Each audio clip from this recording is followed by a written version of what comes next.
Hi guys, Mr. Edwards here, starting this journey with you of a flipped classroom. We're going to do a lesson right now, a little mini lesson that kind of sits off to the side and we fit it in where we can fit it in, but I think it was the perfect time to make one of these and send it to you and see how it goes. So there's going to be mistakes made, there's going to be some tears, there's going to be some laughter, mostly at my expense, but we're going to learn a lot. So here's the lesson. We're talking about parts of a degree today.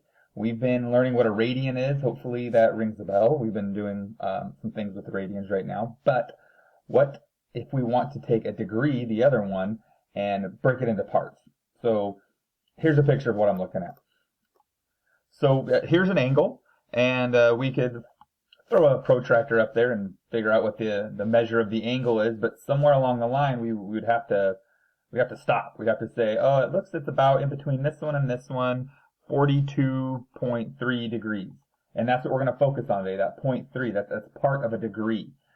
It's not quite 44, it's not 43, it's somewhere in between, but how accurate are we talking? If I'm building a bridge, I want to be as precise and accurate as possible. So is it 43.5 degrees?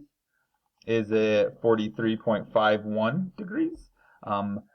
In converting those, what's going to happen is there's a different language for parts of a degree using minutes and seconds, and we're going to talk about how to use that and where that comes from. So here's a picture of where this is going to be used, where you'll see this. We know about latitude and longitude, or we kind of know about latitude and longitude, as we'll see.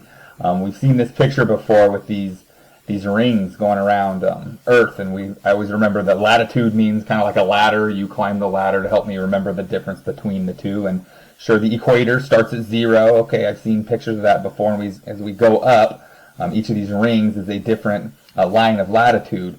But that's not quite the story.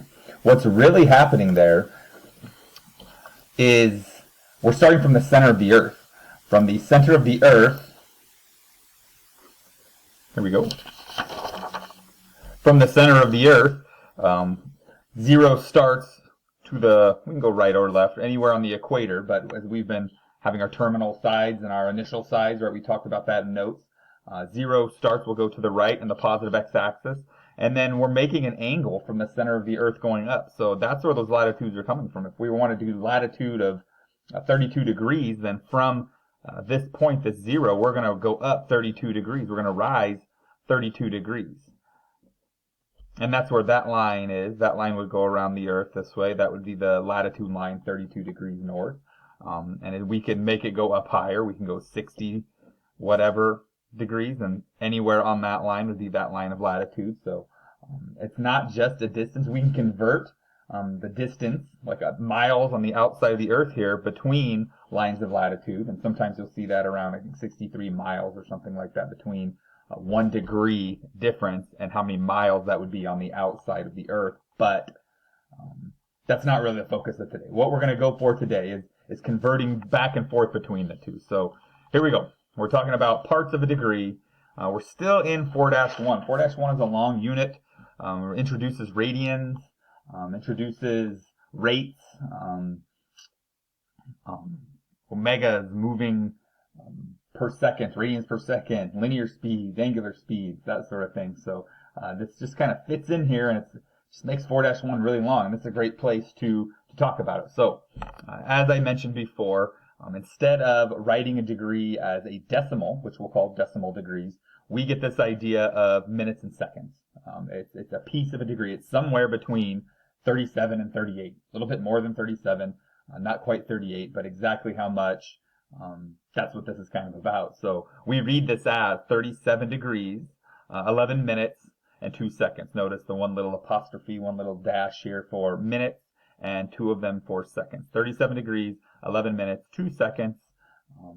That is somewhere between 37 and 38. Okay. Our mission is going to be able to convert minutes and seconds. If I give you a measure in minutes and seconds, we want to be able to put that in decimal degrees so we can use it. So we can use it in our calculators and use that angle to find things on the outside of the Earth. In my head, I'm thinking of a problem where they give you 2 cities and their latitude. One is directly north of the other, and with these latitudes, how far apart are the cities? Well, we can use this as long as it's in decimal degrees. So that's going to be our goal. Let's try to convert these measurements to decimal degrees. And it's not really that bad. If we think of minutes and seconds, we're thinking a base 60. Okay, our typical numbers are in base 10, where once we hit 9 and then 10, and it starts over again with the 1, 2. We only need 10 symbols for the base 10 system, but it wasn't always that way. Ancient Babylonians and Sumerians and in ancient times, they like to use the base 60. And a lot of the numbers that we focus on in everyday life, 365 days in a year, pretty close to 360, 360 degrees in a circle. For one, it's really handy. The 360 is divisible by a lot of things, and the ancient civilizations knew that and could break it up into a lot of equal parts. This is one of them. So 337 degrees, 11 minutes, 2 seconds. To turn that into a decimal, we're actually going to write them as fractions, right? A minute is parts out of 60. So if it was 11 minutes, it's 11 pieces of 60. That's what this fraction says, 11 pieces of 60. And then seconds, there's 3,600 seconds in an hour, in this case, in a degree. So it's when we had the 2 seconds up here, that's actually 2 pieces of the 3,600. So we put it all together now in our calculators. 37 plus 11/60 plus 2 over 3,600. It's about equal to 37.184 degrees. We have it as a decimal degree now. Awesome. We can use it for whatever we need to use it for. So take a second. I'm going to give you a couple more. I would like you to try to convert these guys into decimal degrees, just like we did before.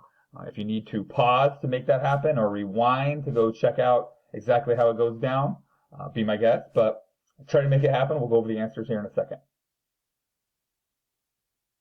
Okay, we're back. I'm assuming you hit pause. I have no idea, but let's go ahead and look at these.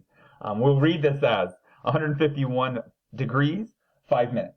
Okay, already in my head, I'm thinking 5 minutes, that's pieces of 60. So I just need to do 151 plus 5 over 60 in my calculator, crunch those numbers, and it'll kick out 151.083, repeating degrees. I missed the degree sign there, but you get it. Okay, the next one, the negative 310, that's in the opposite direction. Negatives seem weird, but we'll handle that, not a big deal. Negative 310 degrees, 10 minutes, 15 seconds, just like before. The 10 are pieces of 60, so 10 over 60. 15 are the pieces of 3,600, so over 3,600. We add up all those things together, put it into a decimal degree, and that's what the directions call for. So negative 310.17083 again, repeating, and we're rolling. We're converting from decimal degrees, from minutes and seconds to decimal degrees. My mind is getting ahead, because now what we're going to have to do is go backwards with it. We want to convert angles that are already decimal degrees into minutes and seconds. And hopefully your mind is going where it needs to. Wait a second, Mr. Roberts. If we had to go one direction by dividing by 60, right, that was minutes, pieces of 60, divide by 60, then going the other way should just be to multiply by 60. And if you weren't thinking that, start thinking that, because that's the right answer. So 16.5 degrees. Remember before where that decimal came from were the pieces of 60. We had divided by 60. So we're going to multiply by 60. All we have to do in this case, the whole number part, the degrees part, is going to stay. It's the decimal part that needs to be converted. So this 0.5 degrees, turn that into minutes by simply multiplying by 60. So we multiply the 0.5 times 60, and we get 30, right? And hopefully it all kind of is tying together for us. 0.5 is a half. Half of 60, half of a minute, half of these things is 30. Half of a minute, 60, half of 60 seconds, 30 seconds. That's what we're looking at. So putting this together, this would simply be 16 degrees and 30 minutes. Okay, let's try one with seconds involved, and then we'll call her good on our first ever flipped classroom challenge. And by challenge, I don't know if it was a challenge for you. It certainly was a challenge for me, but let's look at it. So here's this one.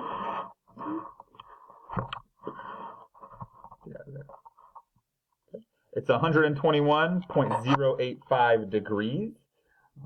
Converting that to minutes and seconds this time. So just the same as before, the 121 isn't going anywhere. It's 121 degrees. It's the decimal part. That's what we're going to convert into the minutes and seconds. And just like before, we're going to multiply it by 60. To get to this point, we had divided by 60.